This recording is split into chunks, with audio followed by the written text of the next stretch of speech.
네, 시청자 여러분 안녕하십니까? 장윤선입니다. 장윤선의 취재 편의점 오늘 이틀째 영업을 시작합니다. 여러분 어제 어떻게 보셨습니까? 많은 분들께서 함께해 주셔서 늘 감사의 인사를 올립니다.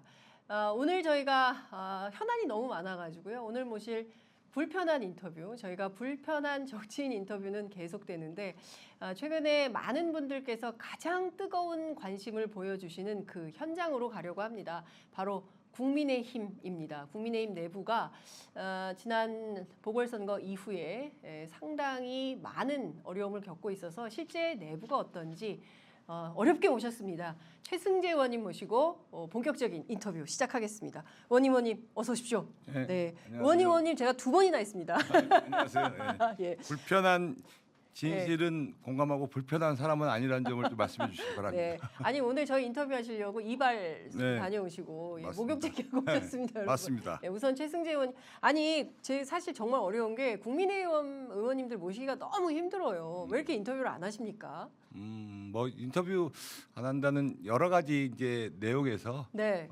말하기가 좀 모호한 부분도 좀 있고 사실은 명확하게 자기네 소신을 이야기할 수 있는 지금 환경 뭐 이런 것들이 좀 안 돼 있지 않나 이런 생각도 좀 듭니다. 네. 어찌 보자면 의원님께서 굉장히 용기를 내셔서 최근에 인터뷰를 거의 안 하신 것 네, 같아요. 과거에 뭐 국회 들어오기 전까지는 네. 여러 곳에서 인터뷰도 나가고 생방송도 했는데 네. 국회에 오다 보니까 예.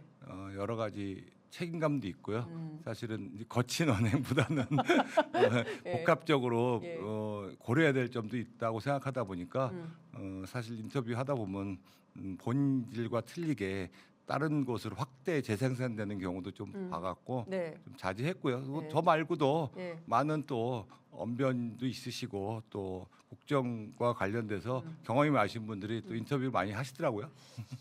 최근에 언제 인터뷰하셨어요? 뭐 방송 인터뷰는 네. 거의 한 6개월 동안 안 한 것 같고요. 6개월 만에 첫 인터뷰. 네. 아이, 언론사들 신문사 인터뷰를 예. 자주 합니다. 예, 그렇군요.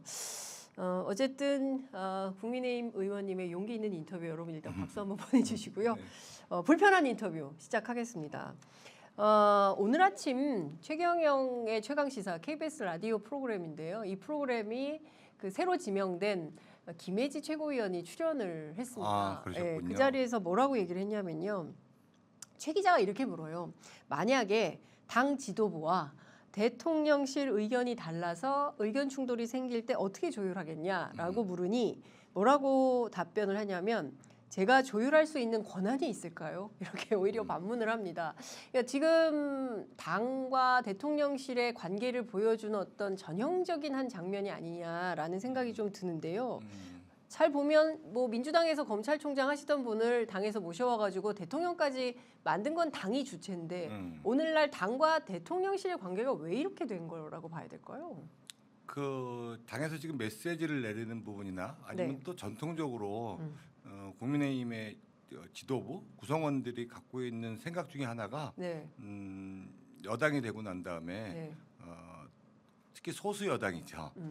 당의 단합, 일사불란함 이런 것들을 상당히 강조하는 측면이 있습니다. 뭐 그거는 여러 가지 복합적인 요인이 있겠습니다. 네. 왜냐하면 이제 민주당이 워낙 다수 의석이고 또 정권이 교체된 지 얼마 안 됐고 또 한 가지는 그 현재 우리 국정 기조가 보면은 네. 사실은 어려운 부분을 난관을 뚫고 있는 부분도 있습니다. 잘못된 것을 바로잡는 부분.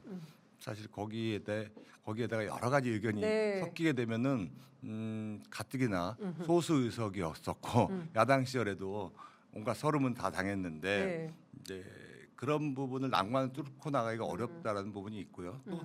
또 당의 지지율이라든지 대통령 지지율이 지금 답보 상태이지 않습니까? 네. 그런 거에 대한 어떤 불안감 이런 것들이 복합적으로 있다 보니 대체적인 생각은 되도록이면 자신들이 목소리를 내고 소신을 밝히고 아니면 또 헌법기관으로서 네. 아니면 또 최고위원이면 상당히 높은 그렇죠. 직책이죠. 예. 그런 지도부고요. 부분에 예. 지도부의 목소리를 내는 것보다는 예. 단합된 하나의 목소리를 내는 것이 예. 헷갈린다, 중요하다 아니면 헷갈린다 이런 부분들이 좀 있을 수 예. 있어요. 그런 부분들을 아마 김혜지 최고위원께서 네. 표현하신 거라고 생각하는데 네. 저는 뭐 그것이 언뜻 보기에는 맞는 말씀이라고도 생각을 하고요. 네. 또 한 가지는 그 국회의원 한 분 한 분은 헌법기관이고요. 그렇죠. 또 국민들에 대해서는 상당히 책임을 다해야 되는 네. 중요한 자리입니다. 그렇습니다. 예. 그리고 현재 국정 철학, 그다음에 국민의힘의 당원, 네. 정강 이거는 다 사실 국민들한테 지지를 받아야 되고 그렇죠. 국민을 바라보는 시각에서 네. 한치도 오차가 있으면 안 있었으면, 되거든요. 예. 그런 측면에서 본다면은 옳고 바른 네.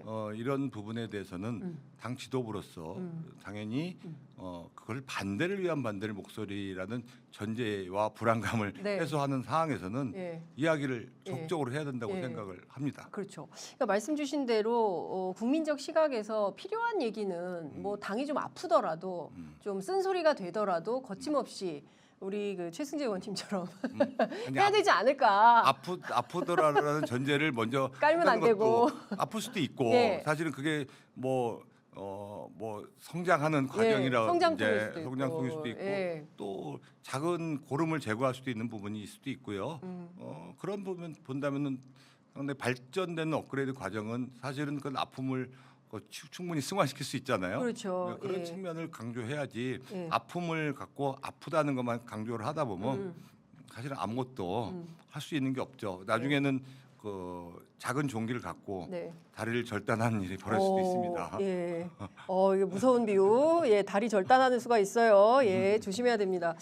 자, 그 사실 지난 보궐선거 네. 원래부터 조금 뭐 이기기 어려운 선거라는 전망이 국민의힘 안에 많이 있었습니다. 의원님도 그렇게 전망하셨습니까? 사실 어려운 선거 맞았습니다. 여러 가지 요인 중에 있었죠. 네. 패배의 원인이. 근데 사실 원래 열세 지역입니다. 거기가 그 강서 지역이라서 지금까지 예. 보면 대체적으로 국민의힘 예. 이렇게 보수 정당이 국회의원을 배출한 빈도가 상당히 낮고요. 아니, 그래도 김성태 의원이 뭐 내리삼선 하셨잖아요. 지금 현재 현역 아니지 않습니까? 그리고 예. 가불병이 있는데 네. 민주당 국회의원이 계시고요. 사실 대선 때도 네. 대부분 많은 곳에서 승리를 했는데 서울에서 그렇죠. 그래도 거기서 졌었고요. 아니요. 대선 때 졌죠. 졌습니다. 맞아요. 이재명 그리고, 대표가 8천 서울시장 선거나 지방선거 때만 예, 승리를 했었는데 맞습니다. 그건 대선 이후에 이은 밴드웨건 효과라고도 좀 보고요. 그런 사례가 너무 많으니까 네. 아무래도 대통령이 되면은 밀어주는 효과가 있거든요. 예. 그거에 힘입었다고 보고요. 하여튼 예. 전통적으로는 상당히 어려운 지역인 건 사실이었습니다. 네. 그래서 진짜 분기 충천에서 열심히 해야 되는데 환경은 되게 안 좋았습니다. 네. 일단은 그 김태우 후보를 네. 사법부의 판단을 존중하지 않는 모습처럼 다시 재공천한 거죠.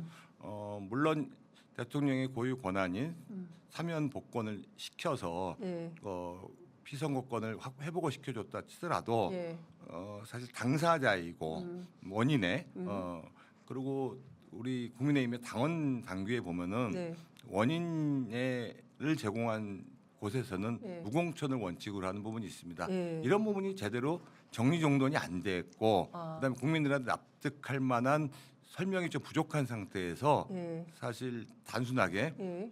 공익 제보자라는 그거 하나를 명분으로 하고 그다음에 사법부의 존중을 마치 대통령의 사면권과는 별개로 대공천함으로 인해서 네. 사법부를 권한이나 사법부에 갖고 있는 기능을 예. 상당히 저하시키는 예. 효과를 낳기 예. 때문에 예. 어찌 본다면은 사실 어려운 열세 지역이고 또 소수 여당인데도 불구하고 상당히 우월적 행동을 하는 것처럼 예. 보여지다 보니 유권자들도 그런 거에 대한 반발심이 있거든요. 네. 이 특히 양당 체계의 선거에서는 네. 내가 마이너스가 상대방한테는 엄청난 플러스입니다. 단순하게 5% 차이가 아니고 네. 내 5%가 지지율이 저하되면 상대방한테 10%가 가는 효과가 있는데 네. 그런 부분을 너무 간과했던 것 같고요. 또 구청장 선거를 네. 전국 선거로 네. 아주 상당하게 네. 업그레이드 시켜놨죠. 예. 사실 구청장 선거는 지방 선거의 하나의 일환이고 네. 지역 민심, 지역 현안을 다루는 곳인데 뭐 전국의 모든 당직자, 시군구 의원, 그다음에 모든 의원들이 총동원돼서 선거운동에 총출동을 했습니다. 물론 이거를 우리는 스스로 열세 지역에서 그냥 단지 선거 후에 지방선거일 뿐이다라고 얘기하지만 선거 규모는 대선급으로 네. 줄었다고 할 수 있습니다. 네. 그렇다면은 지금 이재명 민주당 당 대표가 네. 구속영장이 이제 청구가 불발되면서 네. 여러 가지 이제 민심이나 이런 부분들이 아쉽기도 하고 또 불만을 가진 사람도 있었지만 이제 그만 이제 사법부의 판단을 좀 기다리자 네. 뭐 이런 이제 재판 재판 결과. 재판을 기다리자 하는 여론도 있었고 네. 또 우리 대통령의 지지율도 상당히 네. 그렇게 높지 않은 상황에서 네. 그런 부분에 대해서도 상당히 어려운 상황 선거임을 알 수 있었는데 네. 그런 것들을 다 고려치 않고 그냥 선거에 뛰어들었죠. 네. 그리고 열세임을 하면서도 뭔가 획기적으로 네. 뭐 대책을 내놓거나 아니면 후보의 경쟁력이 아주 월등하거나 그렇지 않았던 거죠. 어찌 본다면은 좀 막연하게 네. 이거를 전국의 소용돌이로 간 효과가 예. 뭐 지금 겪고 있는 예. 그 후폭풍을 예견된 거라고 할 수 있었다고 예. 저는 할 수 있습니다. 후폭풍이 예견된 후폭풍이었다. 네. 예.